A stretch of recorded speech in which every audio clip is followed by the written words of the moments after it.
अस्सलामुअलैकुम students, I hope आप सब लोग ठीक होंगे, खैरियत से होंगे। आज का हमारा जो टॉपिक है वो है प्रॉपर्टीज ऑफ एसिड्स। एसिड्स की प्रॉपर्टीज क्या हैं, ठीक है। तो आज हम ये रीड करेंगे। एसिड्स क्या होते हैं वो हम पिछले लेक्चर में रीड कर चुके हैं और आज का हमारा टॉपिक है properties of acids. Let us now study the properties which are common to all acids. अब हम क्या करेंगे, प्रॉपर्टीज को डिस्कस करेंगे, स्टडी करेंगे जो तमाम एसिड्स के लिए कॉमन होती है, ठीक है। ये नहीं हम करेंगे कि मतलब कुछ एसिड्स के लिए प्रॉपर्टीज और होती हैं, कुछ के लिए और होती हैं, बल्कि हम जो कॉमन प्रॉपर्टीज हैं वो रीड करेंगे।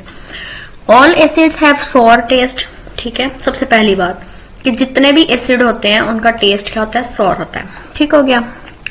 All acids burn turn blue litmus solution and methyl orange solution red. तमाम एसिड जो है वो ब्लू लिटमस सोल्यूशन बनाते हैं और मिथाइल ऑरेंज सोल्यूशन रेड बनाते हैं, ठीक है। Strong acids are corrosive liquids. जो स्ट्रॉन्ग एसिड्स होते हैं वो कोरोसिव लिक्विड्स होते हैं। दे बर्न स्किन, वो हमारी स्किन को बर्न कर देते हैं, जला देते हैं। And destroy fabrics and animal tissues. अच्छा, इसका मतलब ये है कि जो स्ट्रॉन्ग एसिड्स होते हैं, स्ट्रॉन्ग एसिड्स का मतलब है जो ताकतवर एसिड्स होते हैं, जो ज्यादा खतरनाक होते हैं, स्ट्रॉन्ग होते हैं, वो क्या होते हैं, कोरोसिव लिक्विड होते हैं, ठीक है। एक तो वो हमारी स्किन को बर्न कर सकते हैं, ठीक है, और दूसरा वो फैब्रिक, जो कपड़े हम पहन रखे होते हैं हमने, उसको डिस्ट्रॉय करने की ताकत रखते हैं। उसमें सुराख हो जाते हैं, वो फट जाते हैं, जल जाते हैं, इस तरह से। और एनिमल टिश्यूज को भी डिस्ट्रॉय कर सकते हैं, ठीक है। इतने खतरनाक हैं ये एसिड्स, ठीक है। Aqueous solutions of acids are good conductor of electricity. Acids, aqueous solutions जो हैं एसिड्स के, वो क्या है, इलेक्ट्रिसिटी के अच्छे कंडक्टर हैं। उसमें से बिजली जो है वो आसानी से पास कर सकती है। Acids react with reactive metals. Acids जो है वो रिएक्टिव मेटल्स के साथ रिएक्ट करते हैं। रिएक्टिव मेटल्स कौन से, मैग्नीशियम एंड जिंक, ठीक है। इनके फॉर्मूला यहाँ पे लिखे हुए हैं। टू फॉर्म साल्ट्स, साल्ट बनाने के लिए, एंड इवॉल्व हाइड्रोजन गैस। और क्या होता है, हाइड्रोजन गैस इवॉल्व हो जाती है। मैग्नीशियम प्लस 2HCl, ठीक है। मैग्नीशियम और हाइड्रोक्लोरिक एसिड, मैग्नीशियम के साथ, मैग्नीशियम क्या है यहाँ पे, रिएक्टिव मेटल है, ठीक है। मेटल के साथ क्या रिएक्ट किया, एसिड ने रिएक्ट किया। हाइड्रोक्लोरिक एसिड क्या है, एसिड है, ठीक है। इसके नेम के साथ एसिड लिखा हुआ है वैसे भी, तो आपको वैसे भी क्लू मिल जाएगा। तो मैग्नीशियम है रिएक्टिव मेटल, हाइड्रोक्लोरिक एसिड है एसिड, ठीक है। तो इसने क्या बनाया, मैग्नीशियम क्लोराइड बनाया और हाइड्रोजन गैस इवॉल्व हो गई, ठीक है। दूसरा रिएक्शन है इसी तरह जिंक, और जिंक जो है ये मेटल है, और हाँ, सल्फ्यूरिक एसिड H2SO4, ठीक है। सल्फ्यूरिक एसिड एसिड के साथ जब ये रिएक्ट हुआ तो जिंक सल्फेट बना और साथ में हाइड्रोजन गैस इवॉल्व हो गई। Hydrogen gas produced in the reaction Burns with pop sound, ठीक है। अब वो कह रहा है कि इस रिएक्शन में जो हाइड्रोजन गैस प्रोड्यूस हुई है, ये वाली जो आपको नजर आ रही है यहाँ पे और यहाँ पे, ठीक है, ये जो हाइड्रोजन गैस प्रोड्यूस हुई है, ये क्या हुई है, रिएक्शन में बर्न हुई है, ठीक है। और उसके बाद एक पॉप साउंड में, यानी जैसे कोई चीज बर्न होती है और साथ में फटने की आवाज आती है, तो इस तरह से वो बर्न होगी, ठीक है। This is a test for identification of hydrogen gas. ये हम आइडेंटिफिकेशन करने के लिए, किसी आइडेंटिफिकेशन क्या होती है, किसी चीज की शिनाख्त करने के लिए, उसको आइडेंटिफाई करने के लिए हम इस टेस्ट को करते हैं ताकि हम हाइड्रोजन गैस को आइडेंटिफाई कर सकें। नीचे उन्होंने फिगर दी हुई होगी, ठीक है, इसको देखें। Reaction of zinc with dilute acid. Zinc को डिल्यूट एसिड के साथ रिएक्ट करवाया और उसके बाद यहाँ पे आपको नजर आ रही है कैंडल, और इसके बाद जब ये हाइड्रोजन गैस पॉप साउंड के साथ बर्न करेगी तो ये यहाँ पे आवाज भी पैदा होगी, ठीक है। यहाँ पे आपको टेस्ट ट्यूब नजर आ रही है, ठीक है, ये आपकी टेस्ट ट्यूब है और इसके अंदर डिल्यूट सल्फ्यूरिक एसिड डाला हुआ है, ठीक है। यानी डिल्यूट का मतलब है कि इसको वाटरी फॉर्म में, ठीक है। जिंक ग्रेन्यूल्स डाले हुए हैं और इसके अंदर हाइड्रोजन गैस के बबल्स बन रहे हैं, ठीक है। और यहाँ पे एक डिलीवरी ट्यूब डाली है और नीचे एक सोप सोल्यूशन है, ठीक है। उसमें से क्या होगा, सोप बबल्स जो हैं वो निकलने शुरू होंगे और उसके अंदर क्या होगी, हाइड्रोजन गैस होगी।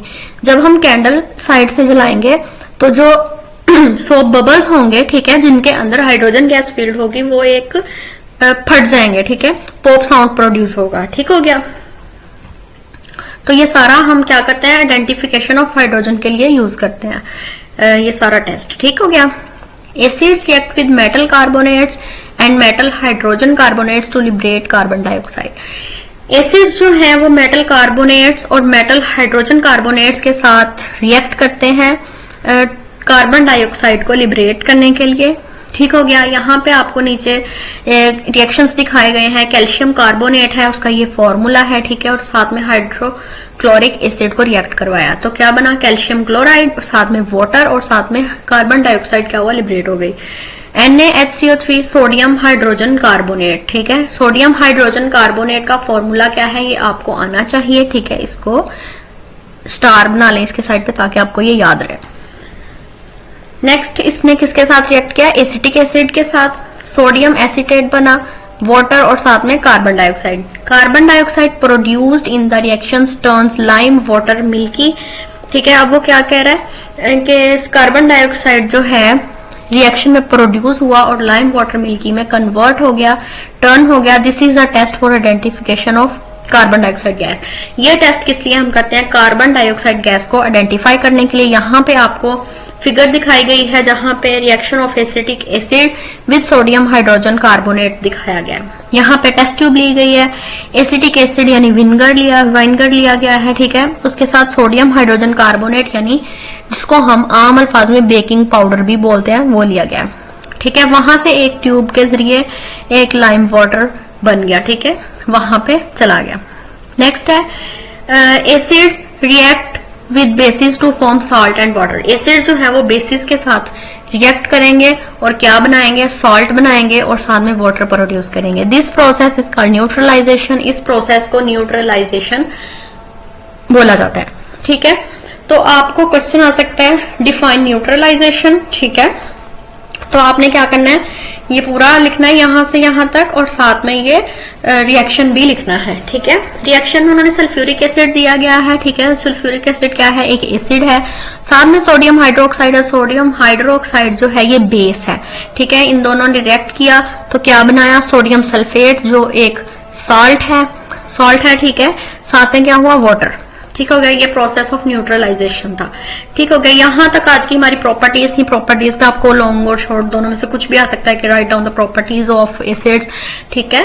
तो कॉमन प्रॉपर्टीज थी ये सारी जो सारे एसिड्स के लिए सेम होती है और इसमें से न्यूट्रलाइजेशन पे आपको क्वेश्चन बन सकता है, ठीक है। उसके अलावा आपको पूछा जा सकता है कि एसिड्स जब मेटल कार्बोनेट्स या मेटल हाइड्रोजन कार्बोनेट्स के साथ रिएक्ट करते हैं तो क्या प्रोड्यूस होता है, क्या लिबरेट होता है, ठीक है। तो कार्बन डाइऑक्साइड। इसी तरह से ये पॉप साउंड में से आपको एमसीक्यूज पूछा जा सकता है, इसमें से कुछ भी, ठीक है, आपको निकाल के वो एमसीक्यूज में पूछ सकते हैं, फिल इन द ब्लैंक्स में पूछ सकते हैं। रिएक्शन आपको आना चाहिए, इनके फॉर्मूलाज, इनके नेम्स, ये सब कुछ आपको अच्छे से आना चाहिए। अगर कोई क्वेश्चन है तो आप कमेंट करके पूछ सकते हैं। अगर वीडियो अच्छी लगी हो तो लाइक करें, चैनल को सब्सक्राइब करना मत भूलें। अगली वीडियो में मिलेंगे, तब तक के लिए अल्लाह हाफिज।